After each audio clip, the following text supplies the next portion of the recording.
was billed as the ultimate sports podcast. I told you, all of my critics, I told you all that I was the greatest of all time. Everybody has been waiting.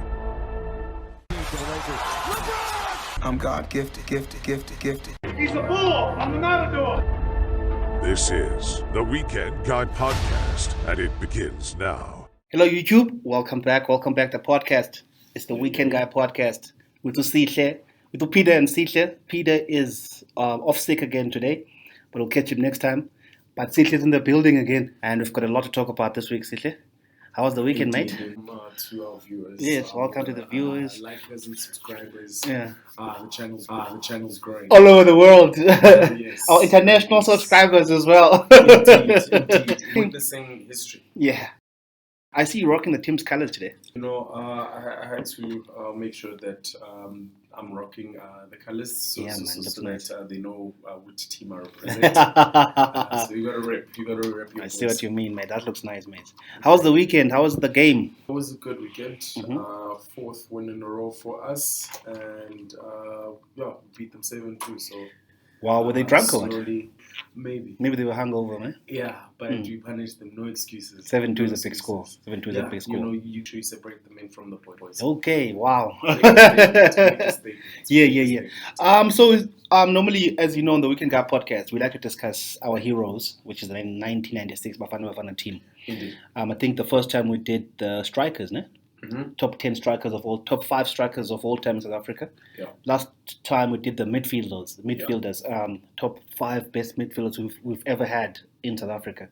I think today we're doing the defenders. Good shot. Yeah. I think today should be a little bit easier because for me, the list is not that big. True. The list is not that big. We've had a few stellar mentions. Yeah. But when you first think of Bafana defenders, the usual top 3 guys that come up will be there for a reason because of all the achievements and how they've carried themselves. All right. So I'll shoot off straight from the hip. Yeah. We've got Lucas Khatewe, Neil Tovey, and Aaron Mogwen. There's a fourth one I'm thinking of. Who's this? Mark Fish. That's another one. Mark Fish. Then That's who's the an fifth guy? honorable mention. Yeah. Then who's the fifth guy? Maybe it'll be Mark Fish. Because Pierre Issa. Roma. Pierre Issa is traumatic. Wow. No, Pierre. PTSD. Where the hell did he go to, by the way? Where did he come from, and where the hell did he disappear to after that? The first time I heard of Pierre Issa was when they announced the France 98 squad. I did not know nothing about him. That guy was the tender, clean. Yeah. That is an ANC move right there. That's a good demand Dasher move, you know. Yeah. It's one of those moves right there. I'm gonna put my boy in. Yeah. Came with him. Yeah. And That was a tender. That was a clean tender. True. Was that guy even South African? He was, but he was one of those players who I think fortunately had a career in Europe before the PSL. Okay. So through obviously nationalization and the Bafana researchers, they found him on the international scene. Yeah. But They found Gak though. Yeah. Guy was ass. PTSD. If you ask him to Pierre Issa, it revokes very bad. The fifth one should be Bongani Khumalo. Because he played Tottenham. But also, he was a model professional too. Yeah. That's an honorable mention. And funny enough, something that's common besides Mark Fish, all these gentlemen have been captains of Bafana.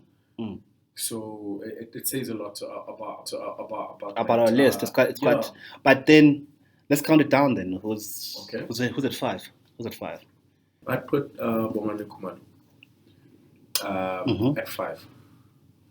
Okay. And motivation is just the body of work. Okay. Yeah. Yes, he got an overseas move. Tottenham Hotspur. But he didn't stay in that Europe long. that long. cutting your teeth in the PSL is very hard. So I understand him not staying there for long, but I think he could have stuck around in Europe. Done a bit better. longer. Yeah. Okay. Because in my number 4, I'd put Mark Fish, whereby he had the pressure of playing for Orlando Pirates, so that big match temperament was there. Then he went overseas to Italy, cut his teeth there, and had a stellar Bafana career. He had a great career. Yes. I think for me, I would replace Mark Fish with Aaron Mokoena At number 4 for you. at number 4 for me. Yeah, because Okay. so two things. Aaron Mokoena could play defense and midfield. Yes. Defensive mid. Yes. But for me, it was not a superstar. To be honest, he was never that. I think he played in Europe as well, most likely. Yes. But he was not. For the longest He had those. time. Remember, he had those weaknesses. He couldn't match wise Costa goals. He used to cost us quite a few games actually. Yeah, but also I think it's because he didn't have a very great relationship with the South African public.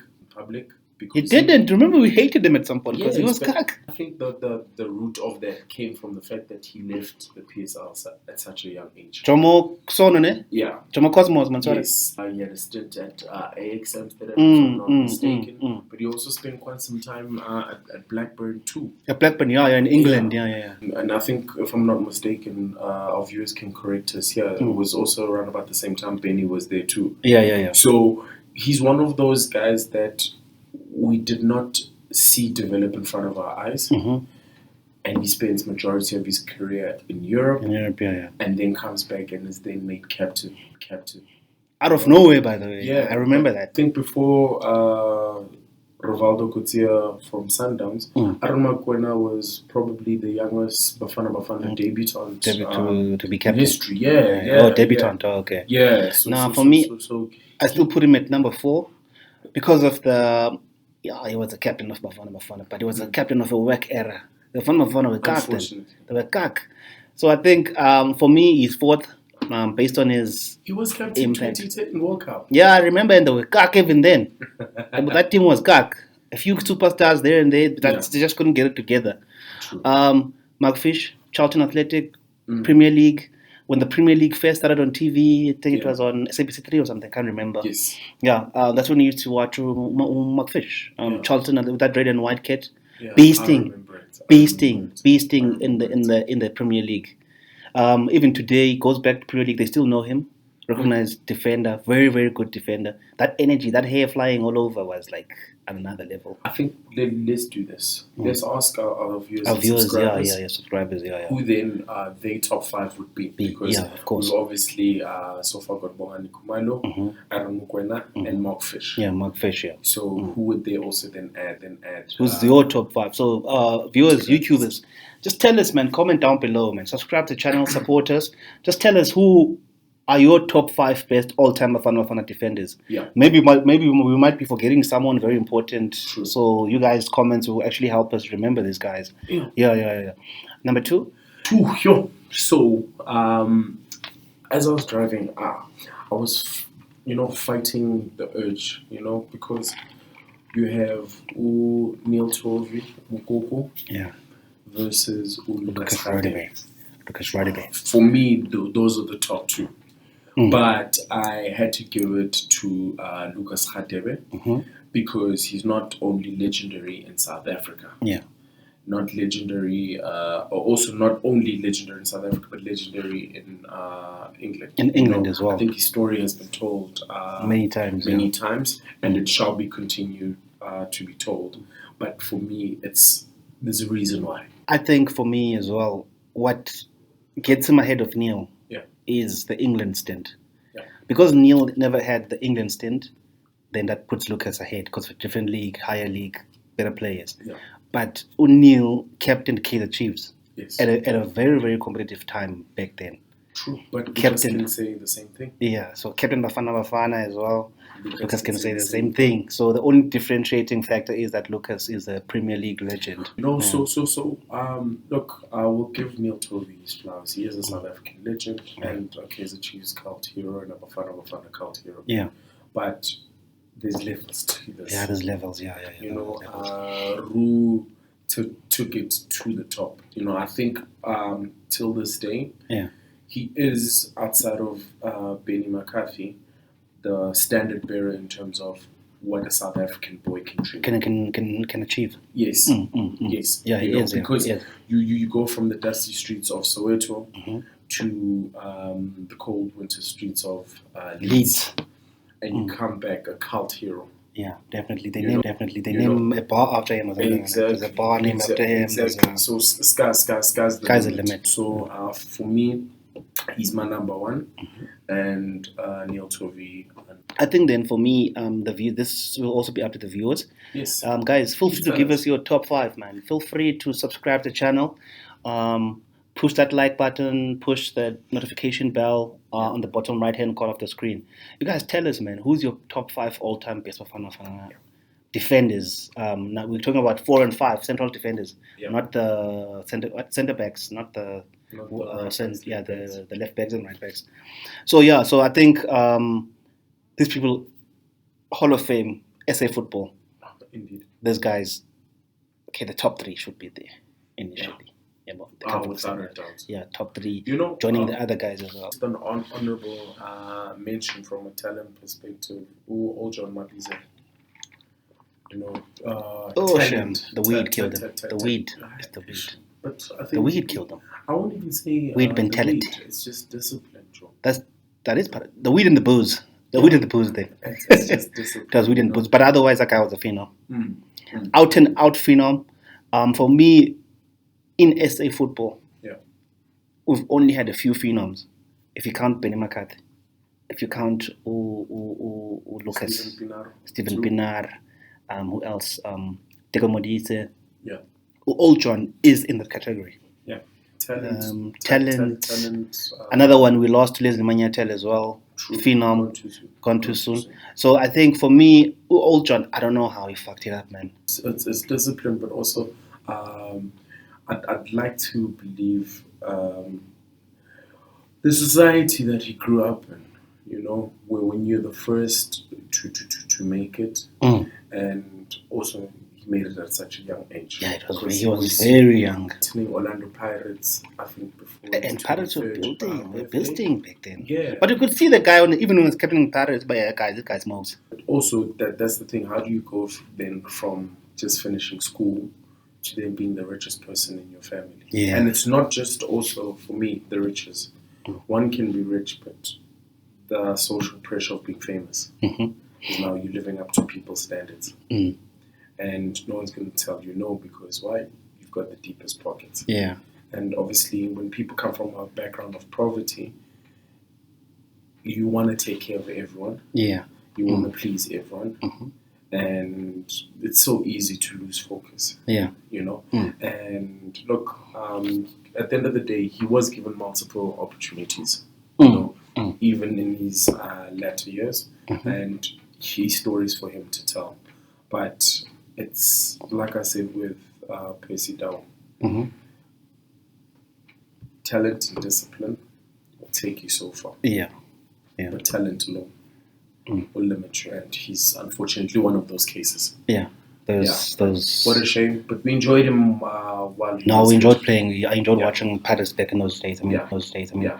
That's when the Leslie Manchester era was at its peak. Yeah. And So- they so- were so really honorable- messing us up. You are The fucking us up. honorable Yeah. mention to Old John. So, Yeah. So yeah, it was for me. Ne, Old John is an example of what we can achieve if we invest time in our kids. 100%. If we had to put enough time in our kids, these kids can go far. They can go really, really, really far, like literally Premier League, starting 11 or something like that. And speaking of these kids, there is a legend in 1996, which we are still working on, actually coming on the show and interviewing him. Interesting. But we're still working on it. It's still something in the works. But he was part of the 1996 team, although he was a bench, but he was in the team. So stay tuned. Because obviously, when we get someone like that to come and give us more stories about these legends, we're already But the talking inside about. man. Yeah, Someone inside who man was is there. there. Who was So there. we're So looking that's forward to what I that. heard. Yeah, maybe by next week we would have had some feedback for that, trying to wrap him up, trying to have him on the show here. then maybe we can get some serious insights into how these guys prepared for this Look, 1996. for our viewers, Yeah. and once our deals are wrapped up, trust me, you guys will be the first to know. Yeah, definitely. I think before we get we get into the different leagues and transfers, I think it's time for the conspiracy theories segment. Nice. It's time for the conspiracy Nice. conspiracy theory of the conspiracy segment theory of the week, something along those lines. Isilungu is It came with the boat this mother time, tongue. Mother tongue Yeah, is it not came George with is the not boat. our first language. But otherwise, yeah, what do you have for us this week, Sihle? So this is going to be an ongoing segment, ladies and gentlemen. But my conspiracy theory this week. It's football. Yes. Last week it was F1 was. Indeed. Okay, yeah. So this week it revolves Chelsea Football Club and its transfers. Okay. They bought a shitload of players. Last January. January. They just bought anyone they thought they could buy. And the question from the football world was what was going to happen in the off season, because this squad was over bloated and overpaid. Yeah. Then obviously the Saudi League started then grabbing our attention, and all of a sudden Chelsea was selling players left, right, and centre. But what was so interesting about all these players that they were selling is that all the players that they were selling to the Saudi League were Muslim. Kante, Koulibaly, now Ziyech. Ziyech, no, the And goalkeeper. Mendy. Yeah. So 4 guys, 4 crucial guys, by the way. Yes. It's not like it's like guys who are has-beens, you know. I I think they with the There's whole. something brewing. I think they at Chelsea with the whole 2011 owner being American kind of thing. There's that kind of vibe going on there. Because isn't even getting Game time. game time. How come he is not being shopped around? Yeah, he's not even on the transfer market. actually. Exactly. Yeah. So that is my conspiracy theory for this week: is why are Chelsea FC selling all the Muslim players? Wow, that's a big one. I don't think anyone thought of that one. Exactly. I want our viewers to like and comment, but also tell us, what do you think? Yeah, of course. That's That's big. Wow. Why are Chelsea selling their Muslim players, guys? What's going on at Chelsea? I think there for me, as a Chelsea fan, obviously, when it comes to my teams, I'm always biased. If you know me, if you know the weekend guy, when it comes to Chelsea and the Bulls and Kaizer Chiefs, I'm always biased. It's very hard to stand up for them at this current stage. You know, last season was a mess. We almost got relegated. We just made it. So this American guy, he brought in the bucks, bought the team for $5 billion, whatever. But I think he's just confused. He doesn't know what he's doing. Because for me, there's a difference between European sport and American sport. He's taking the American approach and putting it in football. Yeah, And it's going to blow up in his face. He's going to end up selling the team. I hope he sells the team to these Saudi guys again. Anything else? I just hope that you guys get a director of football who's more vocal and who's more experienced, because that's someone who can steer the ship in the right direction. In the right direction, yeah. Because you can't have an owner trying to meddle In the team's affairs, bringing people to the yes. changing rooms Exactly. it's America. I think we've touched on this before. Indeed. Him bringing new signings to the changing room at an away game. Imagine. Indeed. So upsetting the morale of the players as well. Indeed. The conspiracy theory is out. Guys, let us know, and Let's see what you guys think, because this is looking very, very, very shaky. Because Mendy is a world class goalkeeper. Exactly. I mean, how can you sell Mendy to Saudi? Personally, this is what I was thinking. Uti, especially given Chelsea's performances right last season. Yeah. Surely give Mendy a look. Of course, because him a game or Kapalachega two. was starting most last season. Kepa, who's back in number Kepa's one, always and they were been asked. backing him back to Backing back. him. Even after you guys are like on a 3-game losing streak, Kepa is still starting. Kepa's ass. Exactly. That will never change. Good time, man. Mendy will get a look. Cup game, no. Nothing. I guess Frank Lampard was the old school kind of coach in terms of once I've got my goalkeeper, I'm sticking Nah, to him. Kepa's ass though. Kepa's always been ass. Exactly. And we won the Champions League with Mendy, with not Kepa. Kepa was benching. Indeed. For me, this is the reason why I thought they'd have more grace But then, with that being said as well, still on Chelsea, why the hell are we selling Kai Havertz and Mason Mount? Mason Mount's one was easy. He doesn't want to sign a new contract, Mm-hmm. and I guess Chelsea then doesn't want to lose him for free. Okay. It's unfortunate because he's an academy graduate, so you guys have developed and put in the investment. Yeah. Kai Havertz one does not make sense because out of all the forwards last year, he was the most consistent. Kai Havertz, for me, is the reason I actually love Chelsea. Kai Havertz, for me, is Very talented too. And he's so young. a game breaker. For me, don't understand why would you want to sell a guy who can play for you up front and In the middle. and wing if he needs to. He can play wing, Yes. 10, anywhere in the top three. Why would you want to sell a player like that? I mean, is it the environment?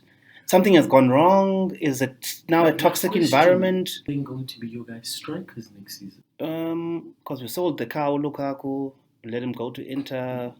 Who else? Who else do we have? You guys were shipping him to Saudi, but he wasn't interested. Yeah, no. Lukaku is a cow. I'll never stop saying that. Look what he did in the Champions League final. Yeah, Rich one. Yeah, rich cow. It doesn't matter. So I don't know. We'll see.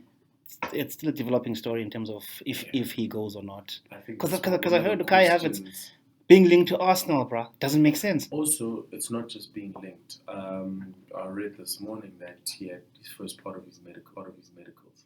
At Arsenal. So he's selling to a London rival. 100%. Next door. And he's gonna come and come kill us next season. Exactly. Damn, I've lost hope in Chelsea, bro. Maybe Pochettino will work up some magic because He can't. He probably gave the green light for Kai Havertz to go. Because it's that boy with the blonde hair, that new one Modric. we bought from Ukraine, the Ukraine boy. Modric, you guys dropped a He's a beast, that boy. He's a beast, that boy. So I think then if you put him and Kai Havertz in the same bracket, Kai just got a little bit more experience, but the boy is nice. He's quick on his feet. He can play the ball. But for me, I don't understand why you can't have them both. Because you can even play him. Ukai can even play him on the other wing as well. But you've got to Pulisic, you've got to Ziyech. I don't know, bro. It's fucking confusing. Because we were fighting relegation last year and we're busy selling our top players. Yeah. We're selling half our team basically. But you need to because you guys have like 3 squads in one. Yeah. So yes, the budget. There is some people who need to go. Yeah. Because I don't understand why you guys loaned players and also bought players. Yeah, it's a mess at Chelsea at the moment, but we'll see as the season develops. And then at Man U, you're still chasing Mason Mount. But what's your 4th bid now, isn't it? I think we've got bigger problems than Mason Mount right now. Because you're actually selling a few guys as well. No, the ownership is the foundation of our problems. It's not yet done. Yes, but how long has it been dragging? Because once you sort out the ownership, whether they are selling or not selling, it then tells you, how much budget then you have. You see, the issue with that, you've got 2 bulls fighting for the ownership of that team. On the other hand, you've got the British entrepreneur, that guy owns the Sir Radcliffe, the Ineos brand, it's on the F1 team, it's on our F1 Merc team. And then the other side, you've got the Saudi billionaire or something like that. Interesting. Yeah. So there it's a fight because but both guys make a decision who you're selling it to. Yeah. Then sell it. Then we know we are dealing with new ownership. Right now, because the Glazers were actually negotiating with Radcliffe that for them to keep a minority stake in the team. You see now the ripple effect there is you don't know then what your budget is. Yeah. You don't know who you can sell or who you can't sell. Yeah. Because as I heard, Jordan Sancho is on the chopping block. Nah, he is. He is. I saw Martial chopping block. I can understand. But why you? I love that player. But if I'll just go back to Sancho. Sancho's still 22, guys. He's a beast. Yeah. He is on the chopping block. At 22, I wouldn't. He is, but he is because I don't know. They've lost faith in him or something. Remember, his first season was under Ole. Yeah. Right. He didn't progress much. No, I've not seen progress from him for like a long time. The second half of the season, he's improved. Last year. Yeah. The second half of the season, Sancho has improved. So wasn't if he you're going injured? to give up on a 22-year-old whose stats were so amazing pre-Man United, Yeah.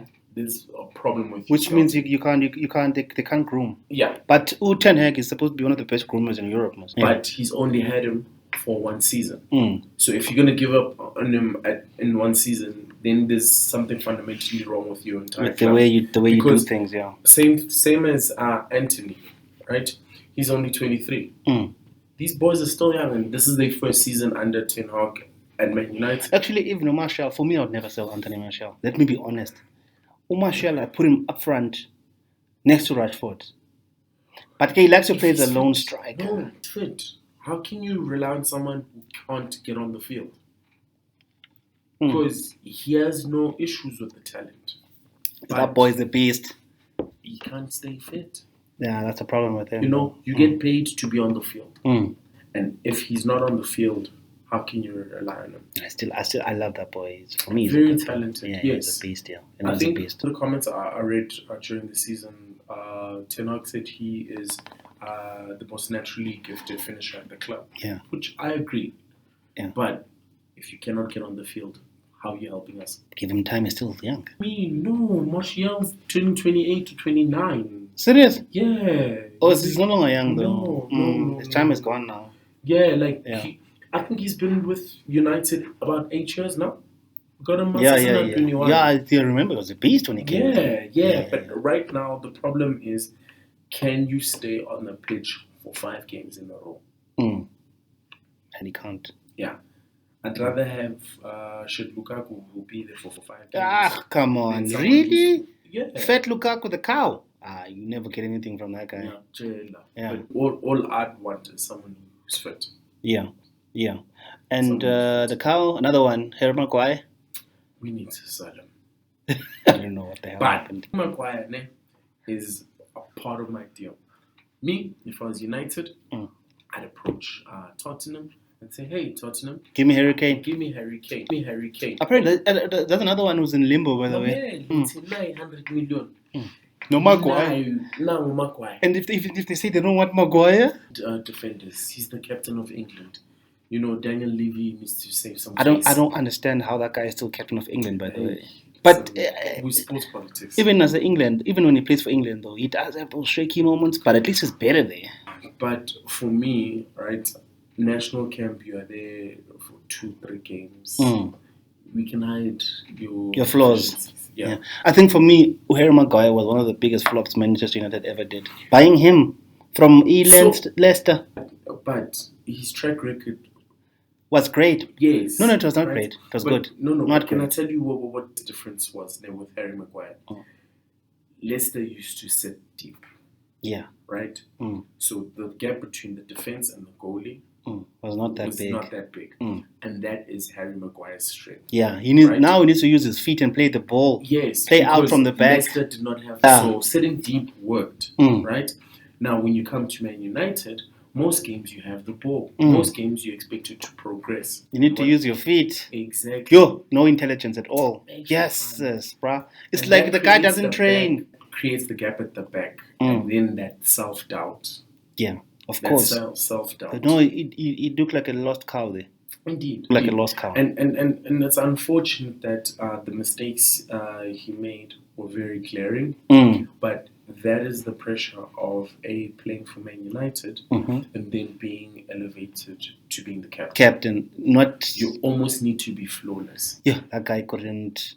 Take him and John Stones, put them in the same bracket. It's like two different people. Obviously, they're two different people. It's like, but with John Stones can actually, he was able to evolve his moving his feet, like move on your feet stuff. He can move his feet. Harry Maguire, it's like his brain is locked. He can't even move his feet or something.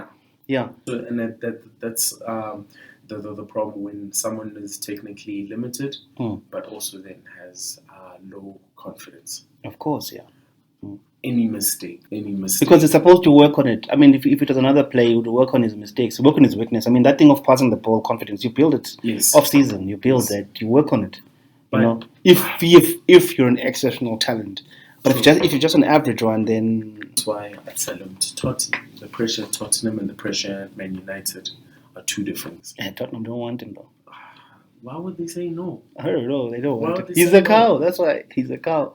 They need a defender, but unfortunately Harry needs to go. And then Who did Jaya?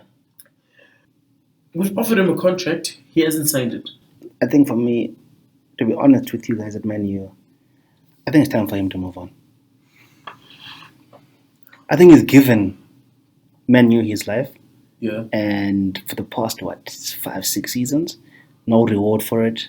And then the mistakes have crept into his game, obviously, over time because of what's been provided in front of him to protect him, So, obviously. like, to keep David for the transition, Yeah, just for the transitional period, right?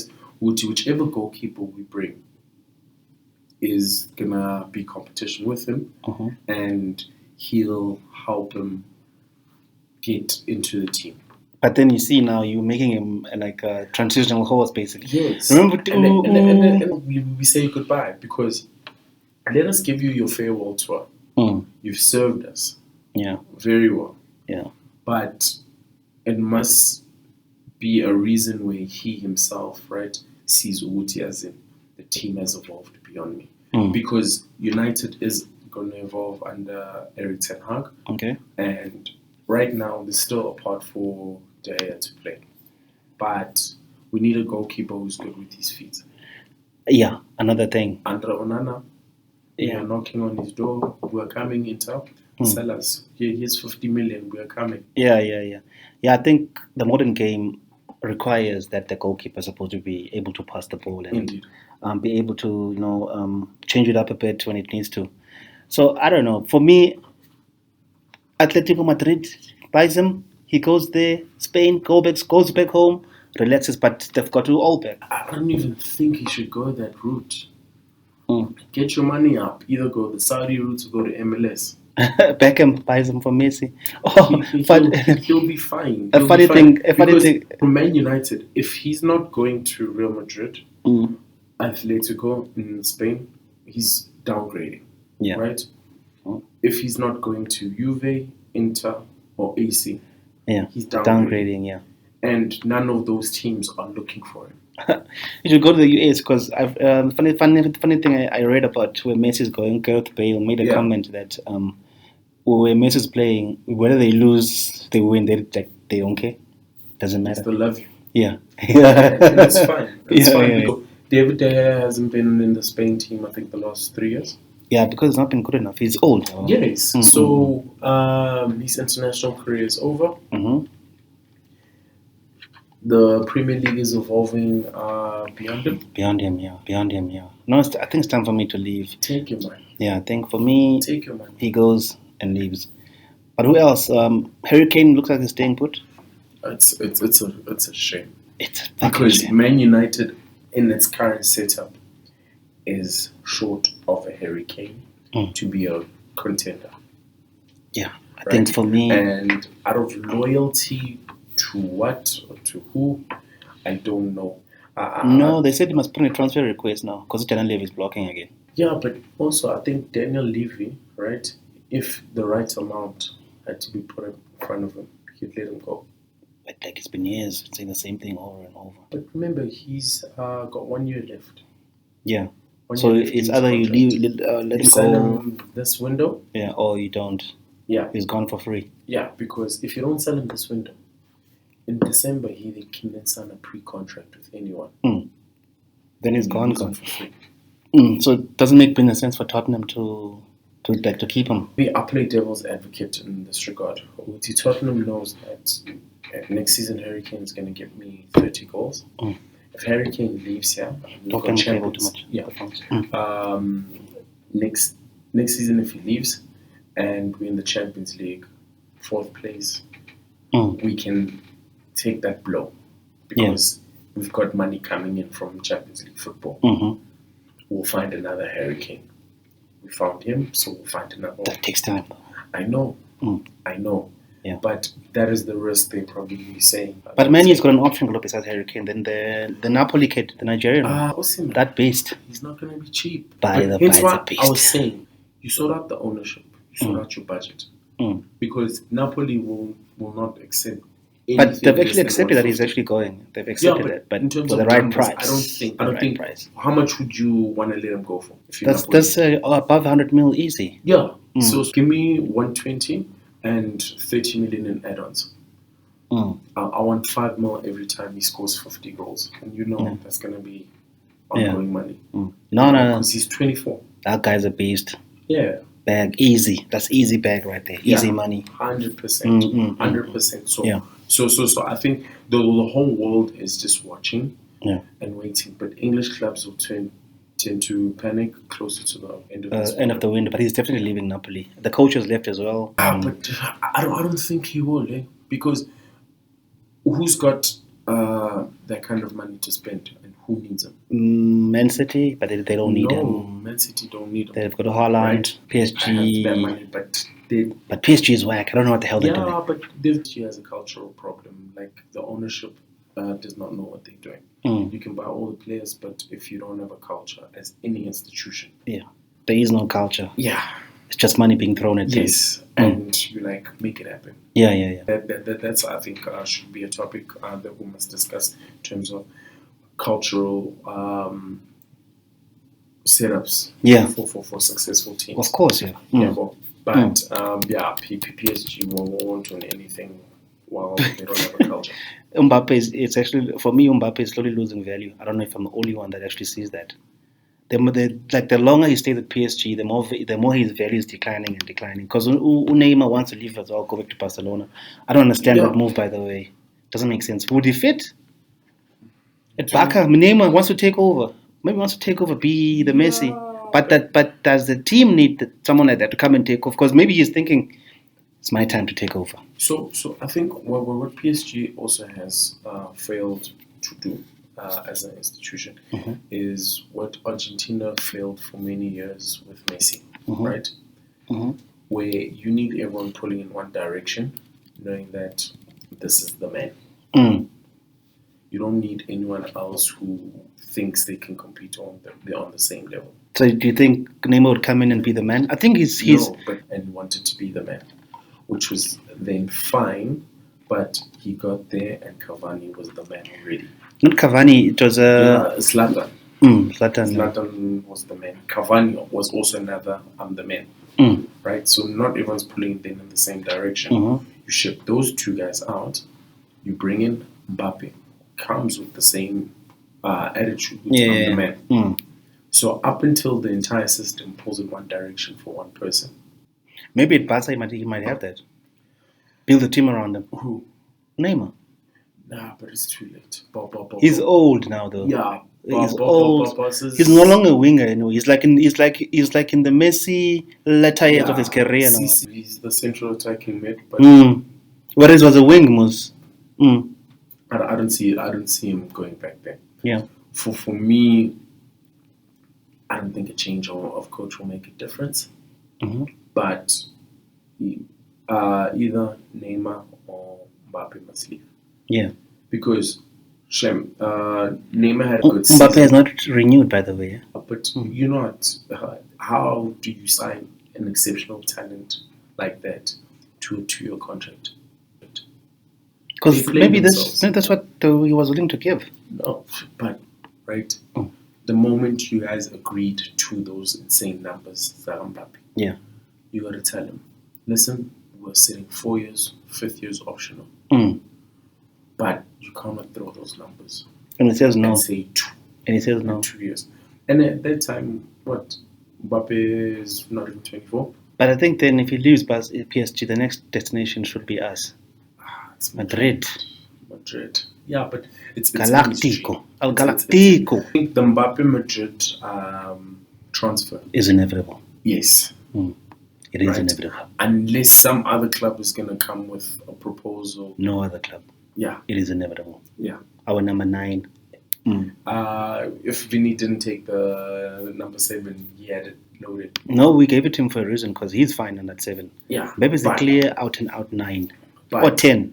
But if that Qatar money comes, right? Man United is the only other place. Yes, of course. That Yeah, can the whole package. afford him. Mbappe number 7, you the superstar. Yeah, and it's a history of number 7. Yeah, because if you get Mbappe and Man U, Jesus Christ, you build tell him it's the whole team. Haaland in this league. Yeah. We will build the Ballon d'Or. Yeah. Ballon d'Or. Yeah. That's I think for a player like Mbappe, you need to give him. And now the thing is, they're going to say that you have a better chance of getting the Ballon d'Or in Spain than you are in England. Yes. Definitely. So obviously, we are still a better destination. Yeah. Yeah. And hence why I'm saying, Guti, if he doesn't go to Madrid, the only alternative that would make sense is United. With pending the closing of the Yeah, the I deal. expect it to happen in this transfer window because if that would happen, it would be on the scale of Ronaldo returning to United. Oh yeah. And, I think there was no transfer window that crazy. Yeah. Of course, yeah. Ronaldo going to United, Messi leaving Barca. That was a crazy window. That was a But crazy I would window. expect, Speaking of crazy transfers, Ikai Gundogan to Barca. good move. I just don't get the appeal here, Barca. What's the appeal there? Why is he going from Man City? History. Like- Because if you look, Because they remember. Wait, before you go forward, yeah, Lever and him, the old men of the team now. yeah, Because it was already slow anyway. yes, but you guarantee two things, right? You're gonna be fighting for Champions League honors. You're gonna be fighting for league honors. So my CV is gonna look good, right? Guaranteed. And coming from Dortmund, played for the top two teams in Germany, moving to City, played for the top two teams in England. If you're gonna go look for a new experience, Might as you well wanna go to give your Spain. best- you want to give yourself the best chance of winning. They just won the league. Yeah. And So it's they're Champions League. doing something right. No, I'm saying Barcelona. Oh, Barca. Yeah. So they're doing something right. And when you're like, okay, I look at that midfield, there's space for me. Sergio Busquets has left. He's gone I'll to play Inter the same Miami. position. Yeah. Frank Kessie is the other person who plays in that position. I think I can take Kessie on. Yeah. I'll get minutes. I'll get an opportunity to wear those famous colors. And also, I heard rumors that City did not want to offer him a 2-year deal. They only just wanted to extend Deal by to a year. deal. Yeah, And to year. Barca was like, here's a 2-year deal, so you've got a bit of security too. So It makes sense. This Saudi boys are cleaning house, huh? Oh, Ziyech is joining Ronaldo in that Al Nassr team. Money back. Riyad Mahrez is going to another Saudi team. Al Ahly, I think the one got beat on it. Yeah. The one got just promoted. He's joining that team, Riyad Mahrez.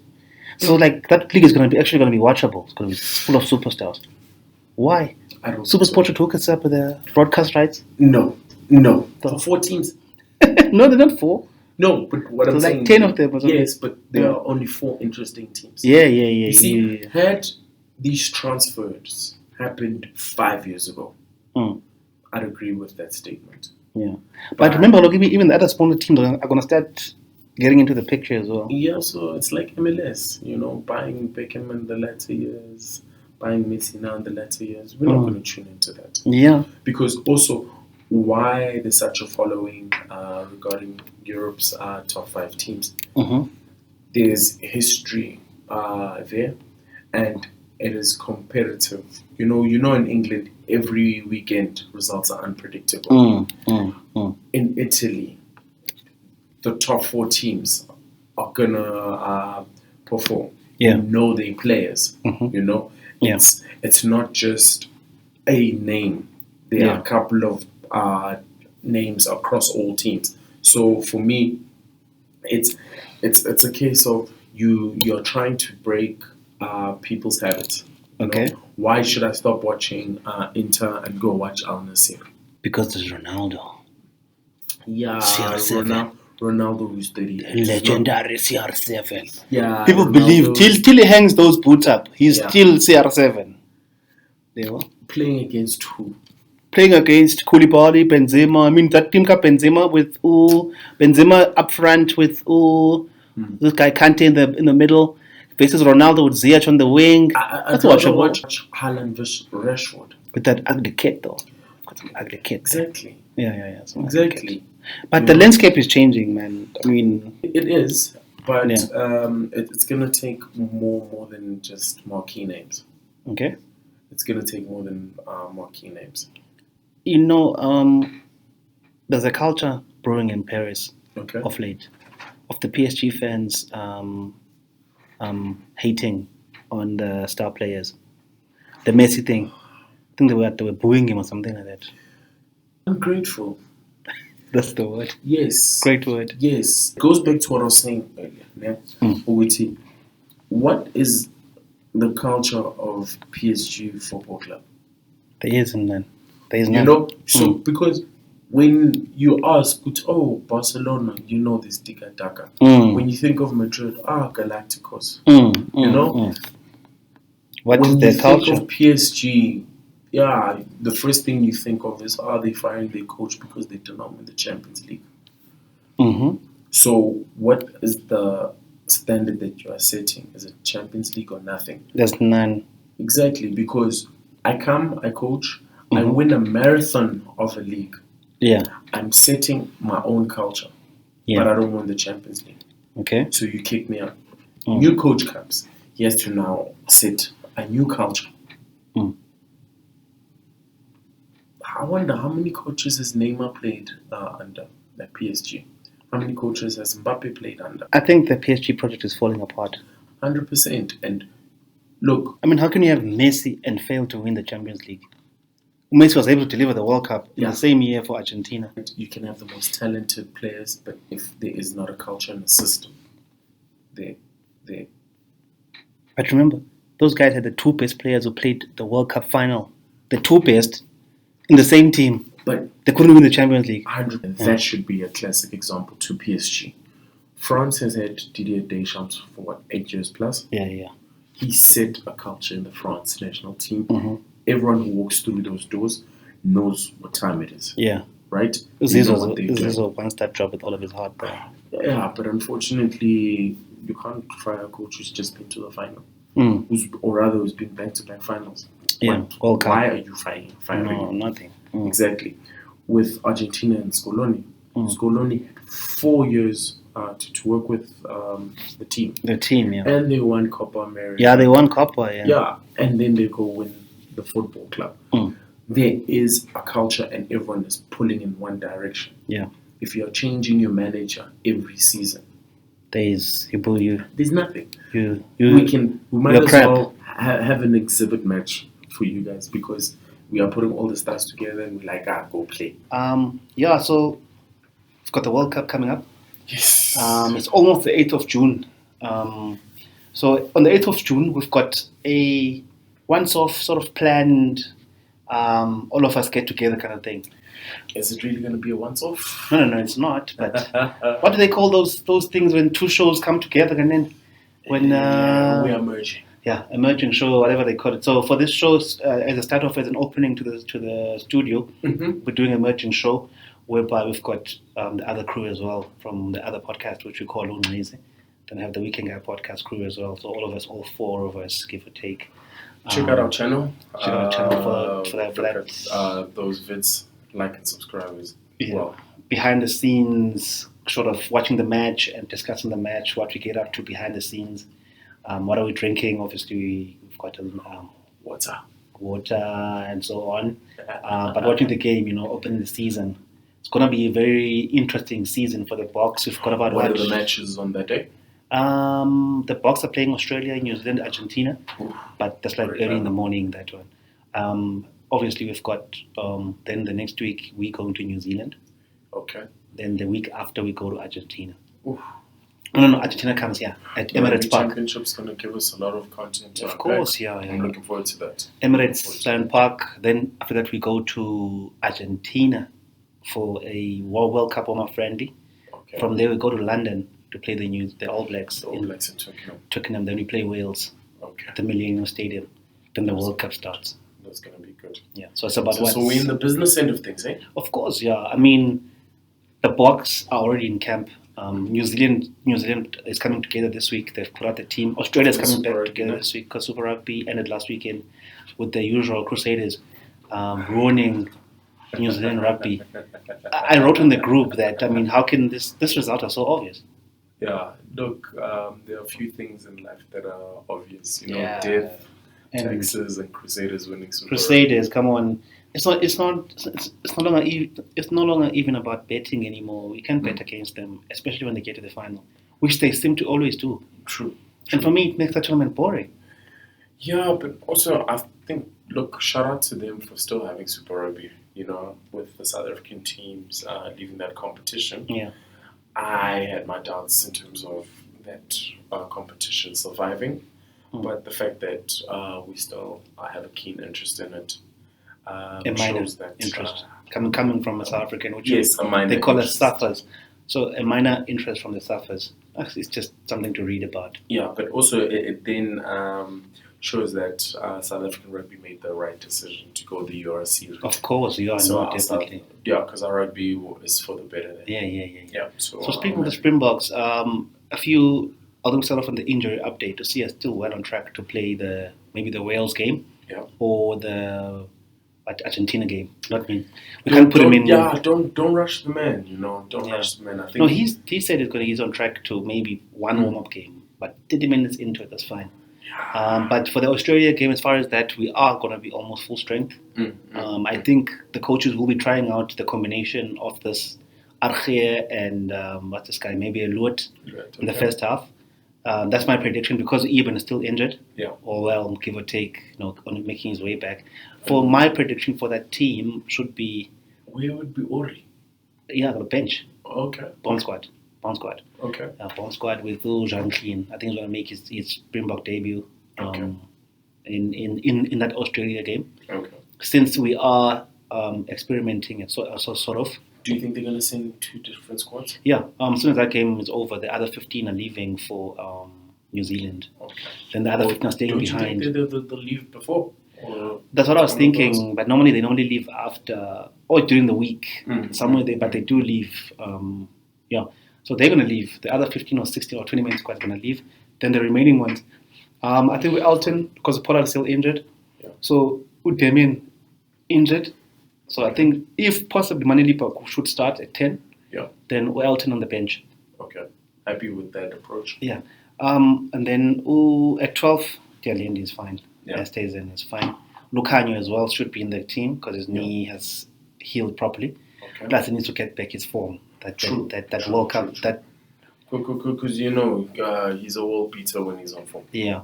So I think then you have Cheslin, if he's on the leaving squad to New Zealand, then Uketley should start at wing.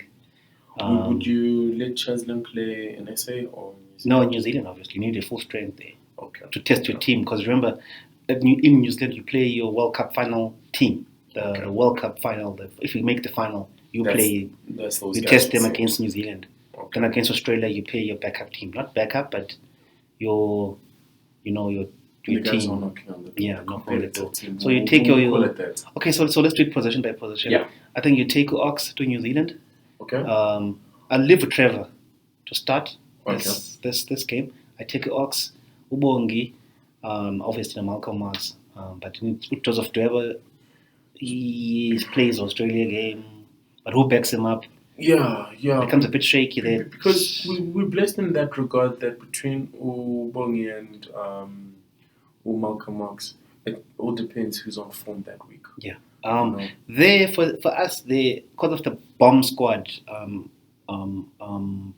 impact on the game, other them doesn't matter. Whoever comes from the bench. True. But for New Zealand, I take Malcolm. Okay. I let Malcolm travel. Ubongi stays. Yeah. Let me put this to you. Ne? Give me your starting 15 Australia. And the 15 New Zealand. Yeah. Okay. So Australia first, I give let's you number 1, Trevor. Okay. Trevor Nyagana starts. At 2, either give Bongi. No, I'd give Durban a start.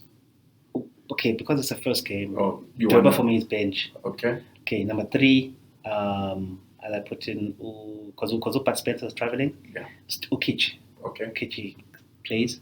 Number 4, obviously it's going to be Arge.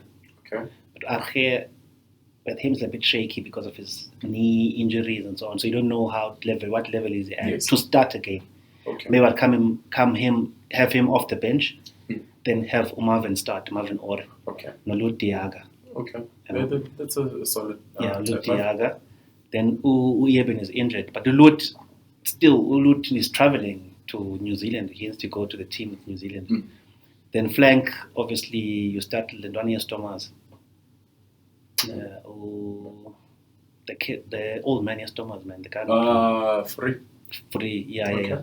Then number 7, Peter Steff, obviously. Yeah. Number 8, Dwayne starts or Jasper, doesn't matter. Okay. Even on the bench, maybe. Number 9, let's go. Number 9, obviously, for me, I'll still go to Jaden is injured, coming back from injury, so Kobus Ranege starts.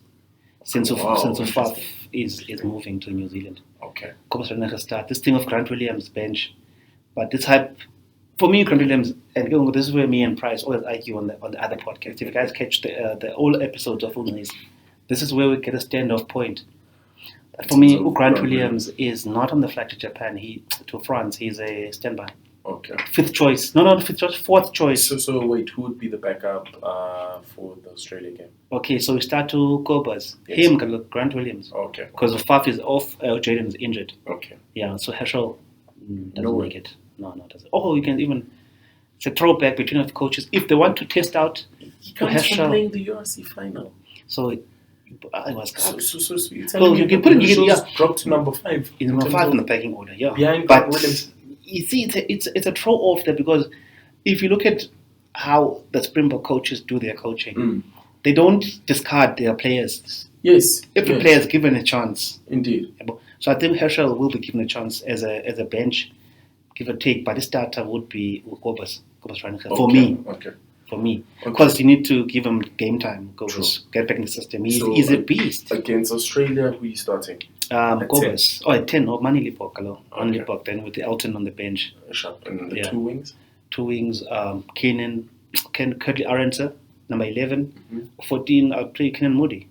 Moody, yeah. Because he's played Australia before. Yes. So I play the 2 Bulls wings. Then the fullback is either Uteman Williams' knee is actually quite good, or depending, then Villarreal will have to come in. Okay. Or shift. Center pairing? Dialende starts with the Lukai. Then bench second half, Estes and whoever played around there. Jesse Creel. Or Jesse Creel starts Lukai. Then Lukai is traveling to New Zealand. But I think the reason they're leaving after the Australia match, the team will be told so that maybe in case there's an injury, they need to play. But immediately they're going to leave 2 groups, separate the groups. Yeah. So, week later, we're in New Zealand. Isaiah, full strength. The only person. Give me your starting lineup. Okay, so they're in New Zealand, obviously, number 1, Oxenche.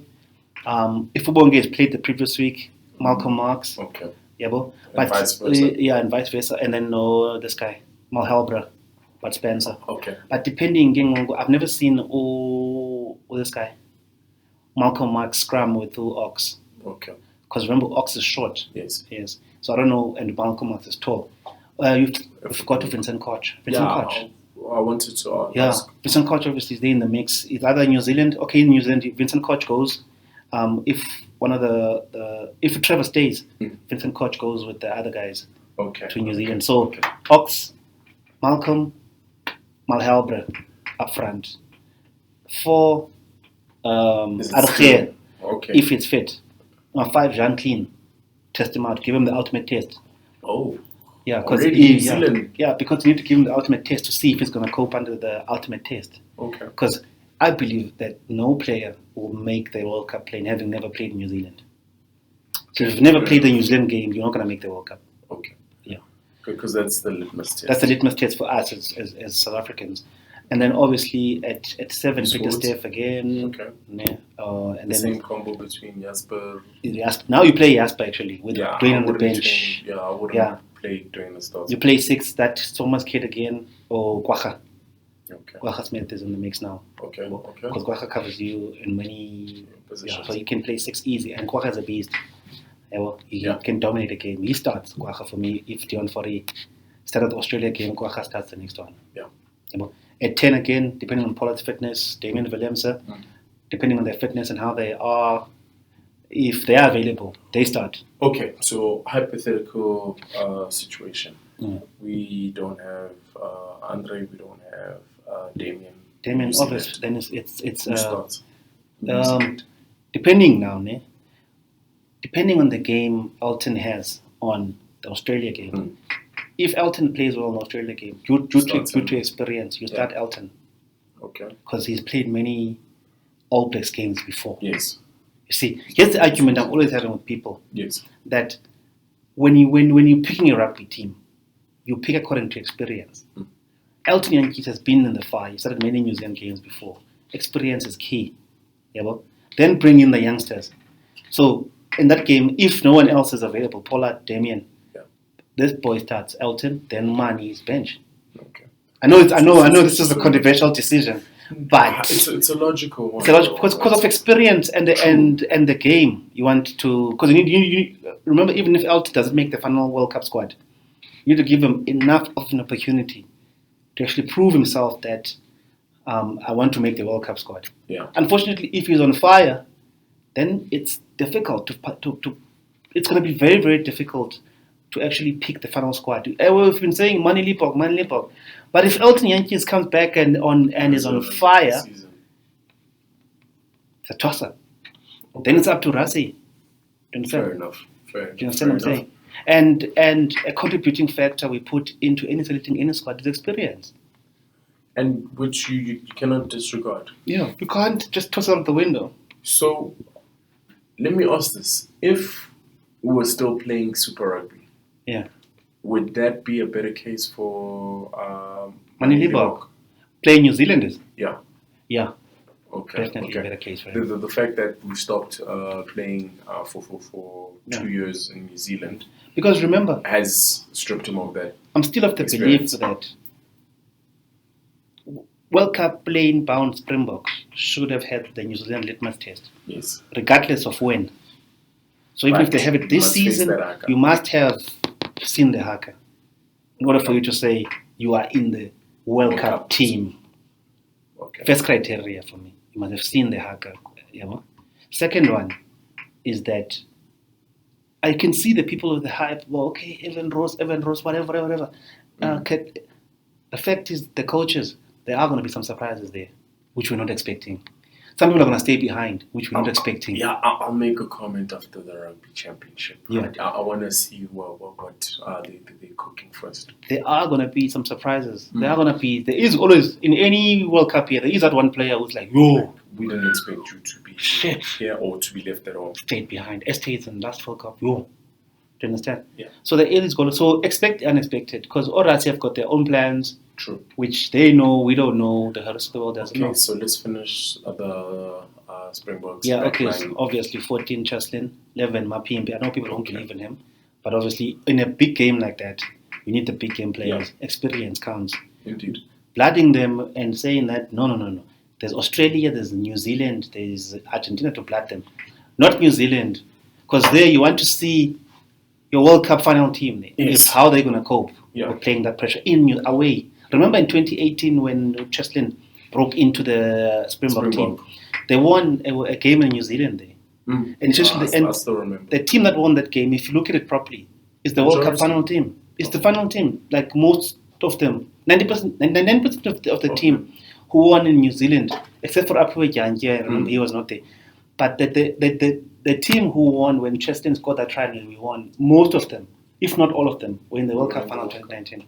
The World Cup winning team actually is those Goes guys. back to your theory. Yeah. It goes back to your theory. Yeah, because in any coaching book, you need to test your players against the The very best. in Okay. like in the field. So the centre pairing, then Dialin, and okay. So Backup. so for me, Australia, I put Estates on to give him a tryout, but in New Zealand, So they only for the New Zealand game, you want to play your best team. Like, okay, these are my boys.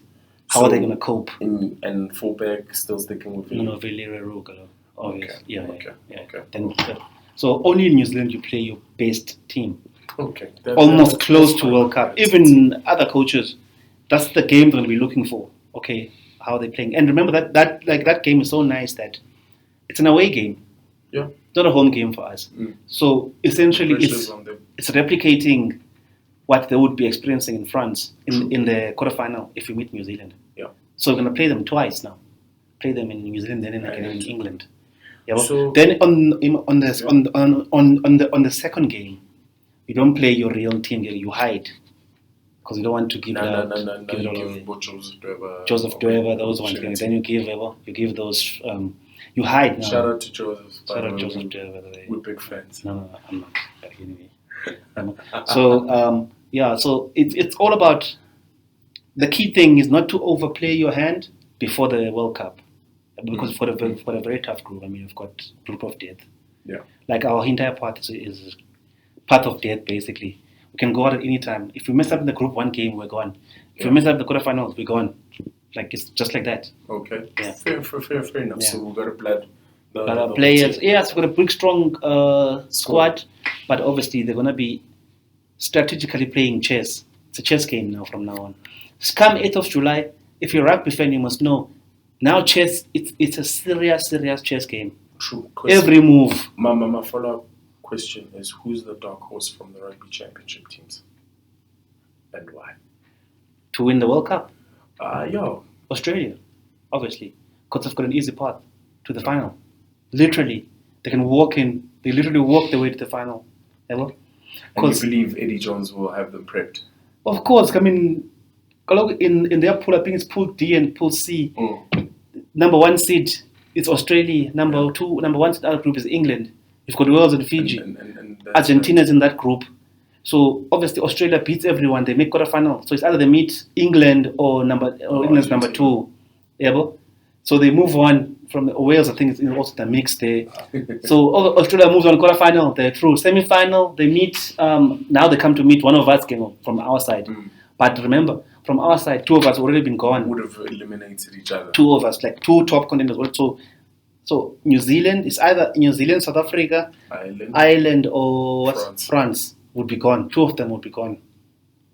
So then... And it ain't going to be us. You can quote us on that. We don't know. Psychology is needed for this World Cup. I'm calling it. So in case people didn't know that, by the time quarterfinal stages come, we might be out. Or whoever might be out. One of the big top 4 teams in the world will be out. 2 of the top 4 teams will be out. So that's the reality. Yeah, that's why even our approach to this World Cup, that's why I've been telling people to prepare themselves psychologically. Up until we pass the quarterfinal stage,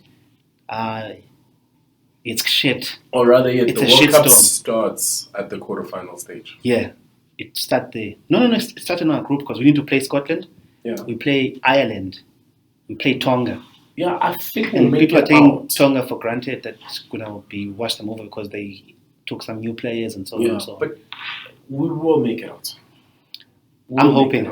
I've got my expectations at 50-50, to be honest. 50-50. Not that low. Not to make it out of the group.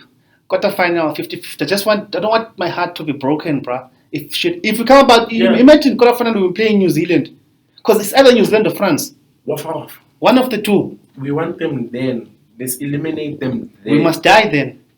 We kill. Yeah, the boys must die on the field. Exactly. Yeah, it's a war. And I think, look, we prepared. We prepared. That's why they've made such a big team, and then they've been preparing the boys the entire year. Because now, what the South African public they don't understand is that they're going to catch the rugby like when it's rugby frenzy. Yeah. Black Friday. Yeah. Then they start watching the World Cup, and so we've known about the draw from when it was done. Yes. That this draw is shit. Even World Rugby acknowledged that this draw is shit. They did it too far away from the World Cup, so the seedings they used then were not correct. It's very bad. Yeah. Just then a quick insert. How would you change it? So you take the top 5 teams in the world, then you put them in different seeds, so they become number 1 each and every group. Okay. So they can't play each other. Okay. In the group stages. But at what point? At the draw, tiers. You have your tier 1, tier 2. Okay. So unfortunately, if one of the big 4, let's say we've got 4 groups, most. Yeah. So in these 4 groups, we must have 4 tier 1 teams. Yeah. So if not top 4 in the world, by the time the draw is, but the draw must be close to the World Cup a year out. Not like 3 years out. I wanted to find out. Because if I have the draw 3 years out, then I might be the best team in the world 3 years ago. But 6 months before the World Cup, I'm number 6 in the world. Do you understand? So what you need to do, like a year out in the World Cup, then you can get the real rankings, so that you don't have this clashing. Because we're number 3, for example, in the world. So it would be France, Group A, not Ireland, Group A, France, Group B, South Africa, Group C, then New Zealand, Group D.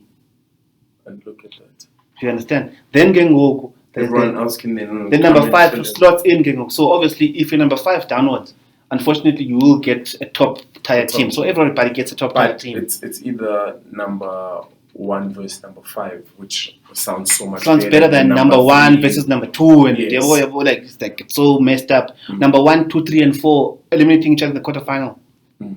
So that's like, because remember, if you lose a New Zealand and a France, the hosts are gone by quarterfinal. The tournament's boring. True. For the hosts. Yes. Yeah, well, if you lose us, okay, we will champions, defending champions. Yeah. So The tournament's boring. But also, you want because them there in the we've top got a big semi-final. target on our backs. Yeah, you want them there in the semi-final. You want these top 4 teams semi-final time. Next game is final. Then you want them. Okay. So I'm saying then Australia, the dark horses, they've got an easy road to the final. Yeah. They can make it. But I believe that whoever comes out of this side of our draw, they're the world champions. Because of what they've had to go on. Because of what they've had to go through.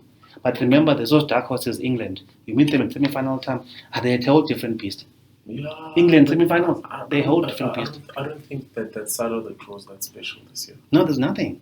Yeah. There's nothing. Literally. Like I'm gonna stick with your prediction that the world champions are gonna come from The outside other of the side, draw. yeah, outside of the draw. Yeah, because the toughest one Yeah, to actually make it. You're absolutely right. Yeah, I think on the roundup on the other teams, look, if France, there's this guy, this lock who plays for Toulouse. He plays with Antoine Dupont. That team, Toulouse, is it Toulouse? Yeah, Toulouse. That boy is big. No way, he's bigger than Evan. That boy. When he's looking at Evan, he's looking at him like this. He looks at him down. The bigger they are, the harder they fall. They actually, World Rugby blocked him. He's not eligible for Yeah. France, yeah. Up until 2024, they blocked him. That boy is big, bruh. Yeah, that guy is big. Wait, what did they block? He's not yet eligible to play for France. Remember, France are poachers. They take these boys, yeah. So only eligible. So next 27 we'll have to deal with that monster. The guy's a monster. I'll send a picture of him in the group. Yeah, You can see the please. guy's fucking Please huge, do. bruh. I'll send you a pic. He played for Toulon when the Toulon was playing the Sharks. He was there.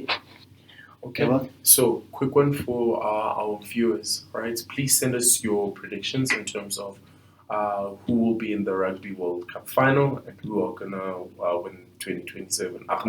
2023 World Cup. Of course.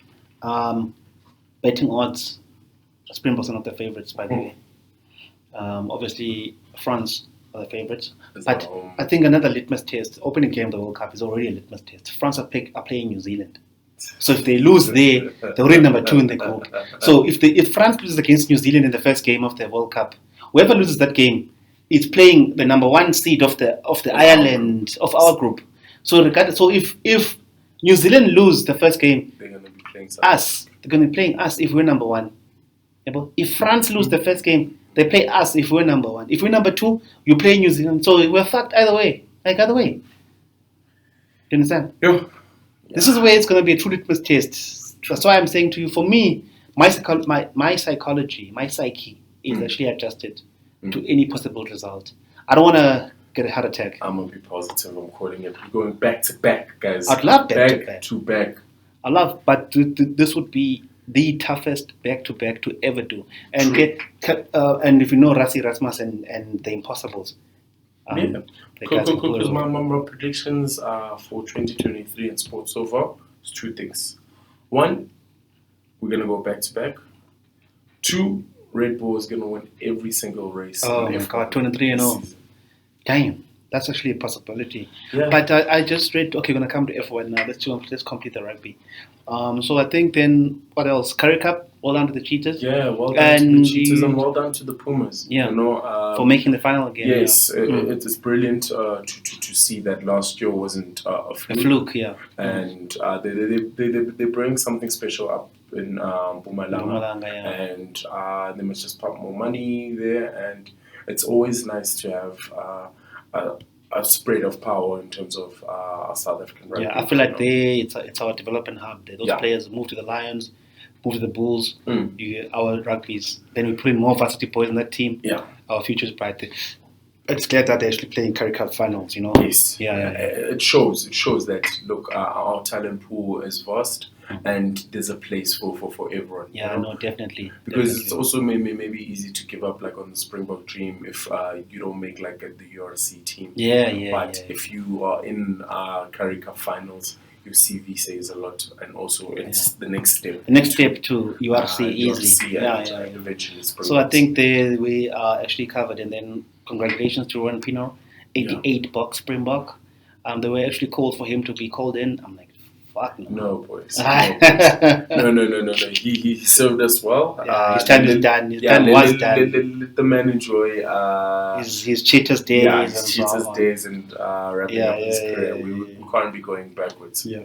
So I think from my perspective, before we move on, is that on the rugby, I would like people to avoid heart attacks and just keep it in your mind that anything is possible for this World Cup. Back to back. Back to back. Let's go. Hoping and still. Shout out, by the way, catch us on my other channel, Weekend Guy Productions. We've got the series going on there, and still, and the other one called Earn Not Given. So there we feature. I've actually got a new segment going on. It's called Earn Not Given, but the Springbok. So the Springbok. So where we highlight potentially our beasts for the World Cup. So I think the first episode is out, Malcolm Marks, and then I'm going to be doing the Bomb Squad next. Check out the channel. Weekend Guy Productions. This one is Weekend Guy Podcast. That one you can catch under Weekend Guy Productions. Then we've got another one, Weekend Guy Education, where we're still building. We want to show these people these nice gadgets, nice life things, nice life. You do realize. I think I should do a segment on DSTV Premium. That's a nice life problem, right? Yes, indeed. Yeah, I think we should start there. Don't go for this fancy stuff. Yeah. Let's just show people what is DSTV Premium. Yeah, where you can catch what shows are on Mnet. Yeah, what is Mnet? Weekend Guy Education Channel. That's why we'll be highlighting those things. Yeah. Let's talk about another DSTV Premium feature, which is the F1. Stress. I can't believe that F1 is so popular right now when the frenemy is dominating. When it's garbage. Max Verstappen. It's garbage. Yeah. Look, from an entertainment perspective, it's still garbage. Yeah, it's not. For me, to be honest, let me tell the honest truth. I have not watched the last 3 races live. And why, may I ask? Because I'm tired of them. Is it predictable? Yeah, too much. Okay. At this stage, because it's race week, even this week. So we read. So I'm always I'm in the F1 circles. I read a lot. And James Ellison, our engineer, top from Mercedes, said Red Bull is not they don't have a right. It's not the God-given right to be dominating like this. Yes. If we can catch up and pass them, it's a possibility for us. So I'm like, okay, this gives me a little bit of hope. Okay, something. But that's how you keep doing something. Just a bit of hope. Just a bit of hope and bit of hope. Come race day. Yes, it's come. Look, as a Ferrari fan, I know they're paying because on Saturday we'll be competing for pole.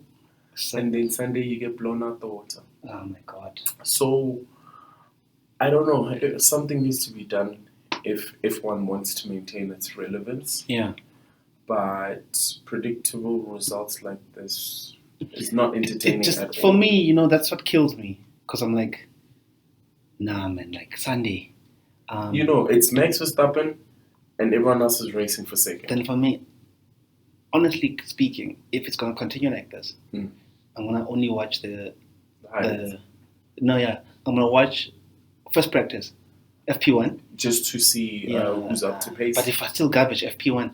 Okay, maybe FP2, trying new strategies. Okay, FP3, qualifying. If you're cack, I'm like, fuck it. I'm not watching the race.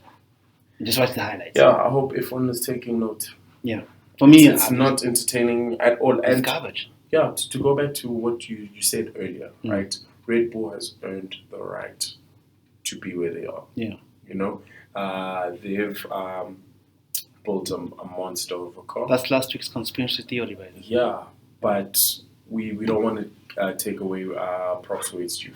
You know? But look, it's not interesting. It's not competitive. And the reason why we watch sports, it's for us to be competition. 23-0, 30-second gap to the next guy. It's bullshit. It's gonna happen. It's gonna happen. It's going to happen. Clear, out and out bullshit. Yeah, and after losing the constructors for 7 years to Mercedes, But it was never like that, though. It was Yes. never like a runaway. they were not bulldozing everyone, winning every race. Yes, It was still competitive. yeah. Yeah, but given the fact that they know the pain of being second, third, or fourth, that is why I'm 100% Christian Horner and that Red Bull team is motivated to rewrite history. 23 and 0, bro. 23 and 0. They are going to do it. 23 and 0. The No one only else. only way that they won't do it is if Checo takes Max out. Like, That's the only way. like bumping off the Yeah, track. that is the only way. Wow, imagine that shit, bruh. Exactly. I think the most interesting sport to actually talk about besides the boring F1 is the cricket, the Ashes, because at least there's some sort of intrigue and, Yes. and something to look forward to with England. I say for me, the England, and I'm gonna put money on my bookie for this. Mhm. They take the second test for me because they're playing at home, and on the first test they made a mistake. They need to make By up for it. declaring too early. Yeah. So I'm gonna call a draw. A draw. Yeah, it's either a draw or worst case scenario, Australia Win. is gonna win. It starts on Wednesday. Yeah, this Wednesday, They're playing at Lords. Yeah. And the home of cricket. I don't see Marnus Labuschagne. No, Labuschagne. Yeah. Yeah, Labuschagne. You must get that right. Mm. I don't see him having another bad test. Yeah. You know, he's talented. I don't see Steve Smith also having another bad test. Mm. You know, How did Kawaja do in the first yeah. one? Kawaja. Oh, he was man of the match. Yeah, I was beaten because I remember this. Yeah. I saw the field is set for him as well. Yeah. Exactly. So he carried them, Mm. but I don't see that batting unit failing again. Best in the world. They've Listen, got the mace. look, they beat South Africa. They just beat India, Mm. and they're gonna beat England. Okay, let's not make it a whitewash. At least England take one test. Yeah. No Yeah, doubt. that's what I'm No saying, doubt. they can I take think the second one. out of the 5 tests, it's probably gonna go like 3-2 to Australia. Mhm. If it's not rained out one of the tests, probably then a 4 if I'm being Damn. optimistic. But 4-1. I'm calling that Australia is going to win the Ashes. Okay. Let's wrap it up. Yeah. Just a quick roundup on the UFC. UFC, the Lioness. What a Retired. career. What a career. For me, it was actually a shock retirement. She retired with the 2 belts. So she Yes. still got the 2 belts, defeated, and took You them back. got to leave on top, Joe. It's a surprise, though. Indeed. Yeah, but I think the contract is up, and she didn't want to renew it. Yeah, but also I think one thing about the UFC fighters, once they get to the top, they get smarter. Yeah. Also, and they understand their worth. Yeah, and Udan is understand? not willing to pay. Yes, Hmm. and more and more are going to be pushing to get a bigger purse. Like because they Nganu. realize- Yes, Nganu got a because proper they realize, purse. good to look, without me, you can't do this shit. Yeah, You Ganu is guys actually looking at a possible fight with Deontay. If that falls through, I think there was another fight, but a boxing undercard in a main event. I think Sell those pay-per-views, make Yeah. your money. Mm. Make your money. Make your money. I like There's that an deal appetite. because there for him it's like pay-per-view money. It's a pay-per-view fighter. They PFL, Yeah. so he can still do boxing and come back and do MMA again. Yeah. I saw John Jones there as well at one of the events. And He's actually rocking a PFL T-shirt. Actually, Really? yeah. Nice. Look, for me, I'm a fan of those guys getting their money. Paper, because the that is bag. brutal. The weight cut, Bruh, the weight loss, like- the weight cutting of the weight for the Yeah. fight, it's too brutal. You put your life on the line every time you get in that ring. Yeah. Get paid for it. Get paid, bro. Get paid for They need to it. give them the bucks, but they need to be given the bucks. Because think about this, the production company will still do what the production company has to do to Yeah. promote the fight. Mm. You are the one putting your eyes on your life and Yeah. your life on the line. Imagine. So get your money by any means. I'll always be Get that on the paper. fighters' Get side. that paper. Get that paper. Get that paper. No matter what. That paper. On that note, it's the Weekend Guy podcast with Sihle. The Weekend Guy, no Sihle. It's been a pleasure, Sihle. Thank you. Sign out to the people, man. Give them something. Like and subscribe, guys. And cheers. Cheers. Have a good one. And I always say, don't hate, Don't discriminate. It's the Weekend Guy This Podcast. is We out. The Weekend Guy Peace. Podcast.